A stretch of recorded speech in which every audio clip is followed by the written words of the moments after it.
হরে কৃষ্ণ। শুধু ভক্তমণ্ডলী, আজকে পবিত্র পাণ্ডবা নির্জলা একাদশী। তো আজকের দিনে যারা এই পবিত্র পাণ্ডবা নির্জলা একাদশীর মাহাত্ম্য শ্রবণ করবে তাদের জন্য স্বর্গের দ্বার উন্মুক্ত হয়ে যাবে। এমনকি শাস্ত্রে বলা আছে, যারা একাদশী পালন করতে পারে নাই তারাও যদি আজকের এই পবিত্র দিনে অন্তত এই পাণ্ডবা নির্জলা একাদশীর মাহাত্ম্য শ্রবণ করে, তবে তারও এত পরিমাণ পুণ্য হবে, তার জীবনের সমস্ত পাপ ধ্বংস হয়ে যাবে। তাহলে আর দেরি কেন, আপনারা সকলে একটু মনোযোগ সহকারে আজকের এই পবিত্র মাহাত্ম্যটি শ্রবণ করুন। আমি শাস্ত্র থেকে আজকের এই একাদশীর মাহাত্ম্যটি আপনাদের শোনাবো। শ্রী শ্রী ব্রহ্মবৈবর্ত পুরাণে এই মাহাত্ম্যের কথা বর্ণনা করা আছে শ্রী ভীমসেন এবং ব্যাসদেবের নিমিত্তে। তো শাস্ত্রে কি বলা আছে আসুন আমরা জেনে নেই। জ্যৈষ্ঠ মাসের শুক্লপক্ষের এই নির্জলা একাদশীর বর্ণনা ব্রহ্মবৈবর্ত পুরাণে শ্রী ভীমসেন ব্যাস সংবাদ রূপে পরিদৃষ্ট হয়। একদা মধ্যম পাণ্ডব ভীমসেন শ্রী ব্যাস মহর্ষিকে প্রশ্ন করলেন, হে পূজনীয় পিতামহজি, আমার একটা নিবেদন শুনুন।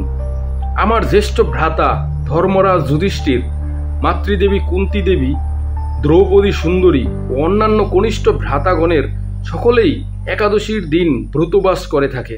আমাকে প্রতি মাসের কৃষ্ণ ও শুক্লপক্ষী একাদশী পালনে অনুরোধ করে এবং শাস্ত্রসম্মত এই ব্রত পালনে ভগবানের ভক্তি উদয় হয়। কিন্তু আমার ভীষণ ক্ষুধা লাগে, কিছুতেই ক্ষুধা যন্ত্রণা সহ্য করতে পারি না। উপবাসে সম্পূর্ণরূপে অসমর্থ। আমি যথাশক্তি দান করতে পারি, কেশব পূজা করতে পারি, কিন্তু উপবাস করার কথা শুনলে ভয়ে আমার শরীর কাঁপতে থাকে। উপবাস ছাড়া একাদশী ব্রতের ফল আর কি করলে পাওয়া যায়, আপনি আমায় বলুন। শ্রী ব্যাস মহর্ষি তখন বললেন, হে ভীম, যদি তুমি ভগবত ধাম অতি প্রিয় বলে মনে করো আর নরককে অত্যন্ত নিকৃষ্ট বলে মনে করো, তাহলে প্রতি মাসের উভয় পক্ষী একাদশীতে উপবাস থাকতে হবে। তা শুনে ভীম বললেন, হে মহর্ষি, উপবাস করার মতো সামর্থ্য আমার নেই, কারণ আমার পেটের মধ্যে বৃক নামক এক প্রকার অগ্নি থাকায় লোকে আমাকে বৃকোদর বলে থাকে। তাই ক্ষুধা যন্ত্রণা সহ্য করতে আমি পারি না। তবে একটি মাত্র উপবাস করতে পারি, আপনি কৃপাপূর্বক একটি ব্রতের ব্যবস্থা করে দিন, যা পালন করলে আমার ইহ পরলোকের প্রভূত মঙ্গল হতে পারে। তখন শ্রী বেদব্যাস বললেন, বর্তমান যুগে ভাগবত ধর্ম যাজনের শক্তি সকলের নেই। এই জন্য অল্প ক্লেশে সরল উপায় মাহফল প্রাপ্তি দুর্লভ। তথাপিও সকল পুরাণের সারাংশ, যিনি উভয় পক্ষীয়া একাদশী পালন করে অনাহারে থেকে শ্রীকৃষ্ণ স্মরণ করে থাকেন, তার আর নরকে যেতে হয় না। শ্রী ব্যাসদেবের উক্তি শুনে বলবান ভীম অশ্বত বৃক্ষের পাতার ন্যায় কাঁপতে লাগলেন। হে পিতামহ, এ কি ভয়ানক কথা শোনালেন, আমি কি করব, আমার উপায় কি হবে?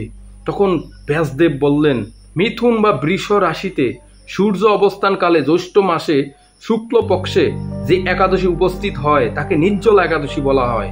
ওই তিথিতে জল পর্যন্ত গ্রহণ না করে হরিস্মরণ করলে ব্রত সুষ্ঠুভাবে পালন করা হয়। এক মাসা সুবর্ণ পরিমিত জল দ্বারা আচমন করতে হয়।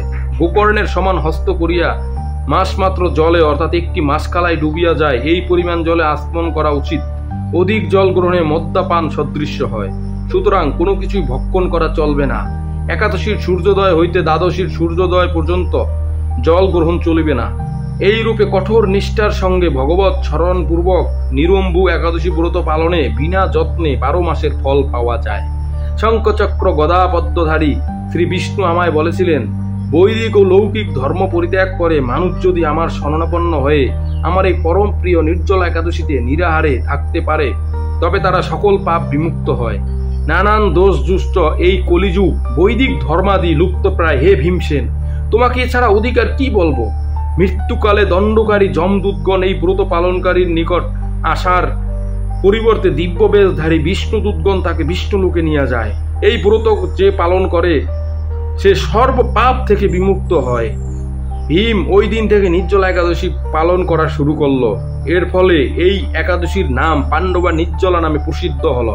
হে রাজন, শ্রীকৃষ্ণ বলেছেন, এই নির্জলা একাদশী তিথিতে মানুষ যদি পুণ্য সলিলে স্নান, পবিত্র নৈষ্ঠিক ভক্তে দান, যাগযজ্ঞ হোম ও অন্যান্য শুভ কর্মাদি যা করুন না কেন, তৎসমুদয় অক্ষয় হয়ে থাকবে। যে ব্যক্তি শ্রদ্ধাপূর্বক এই মাহাত্ম্য ভক্তিপূর্বক শ্রবণ করেন, পাঠ করেন, তিনি বৈকুণ্ঠ ধাম প্রাপ্ত হন। এই মাহাত্ম্য শ্রবণে অমাবস্যায় সূর্যগ্রহণকালে শ্রাদ্ধ তর্পণাদি সমূহ ফল প্রাপ্ত হয়। তো হরে কৃষ্ণ শুধু ভক্তমণ্ডলী, আপনারা শ্রবণ করলেন যে এই আজকের এই পবিত্র দিনে যারা এই পাণ্ডবা নির্জলা একাদশী শ্রবণ করবেন তারা বৈকুণ্ঠ ধাম প্রাপ্ত হবেন। আপনি যদি একাদশী নাও করে থাকেন তবুও আপনি মনোযোগ সহকারে একাদশী মাহাত্ম্যটি শ্রবণ করবেন। আর আজকের এই পবিত্র একাদশী যারা পালন করবেন তাদের সারা বছরে যত একাদশী আছে সমস্ত একাদশীর ফল এই একটি একাদশী পালন করলেই হয়ে যায়। তো হরে কৃষ্ণ।